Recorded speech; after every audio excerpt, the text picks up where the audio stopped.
So here we have the BMW 320i M Sport Sports Tourer automatic on a 69 plate. I'm going to start off by showing you around the outside of the car, and then we'll hop in and run through some controls on the inside.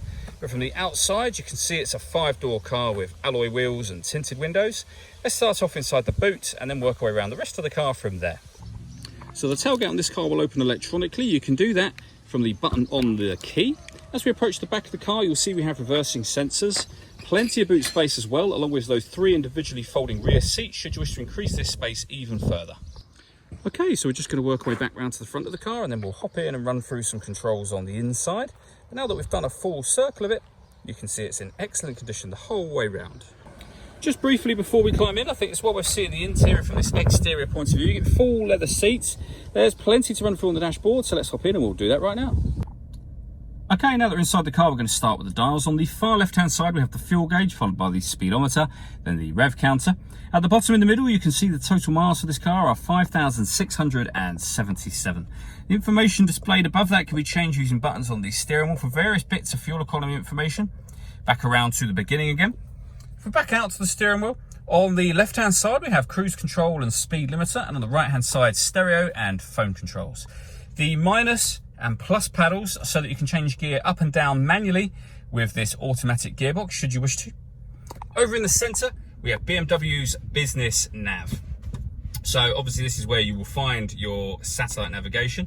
There's a full video that shows how this works, which you can find both on our website and also on our YouTube channel as well. All the movements that I'm making up on that screen are all being done with the iDrive system, which is essentially this dial, these buttons as well, but you can do everything from this dial. So we can go back to the main menu.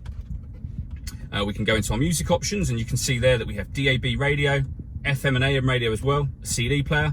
You can stream your music wirelessly via Bluetooth audio, and you've got USB input as well. And you pair your phone under the communication heading just there.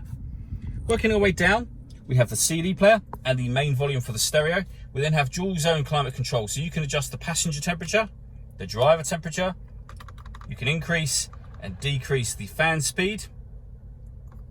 Over this side is where you turn your air conditioning on. So it's on at the moment, off, or back on again, or you can hit auto, and the car will take control of the fan speed and the direction of the air in order that it maintains these temperatures for you.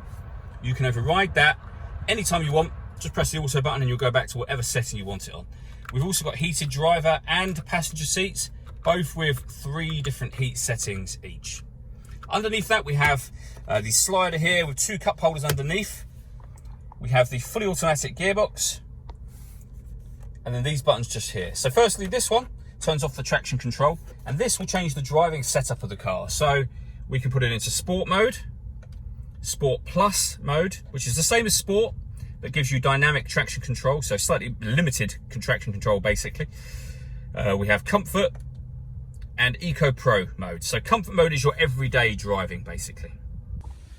All that leaves me to say is thank you for taking the time to watch this video. If you'd like to come and see the car in person and have a test drive, please feel free to call any of our MJA sites. We'd love to hear from you soon.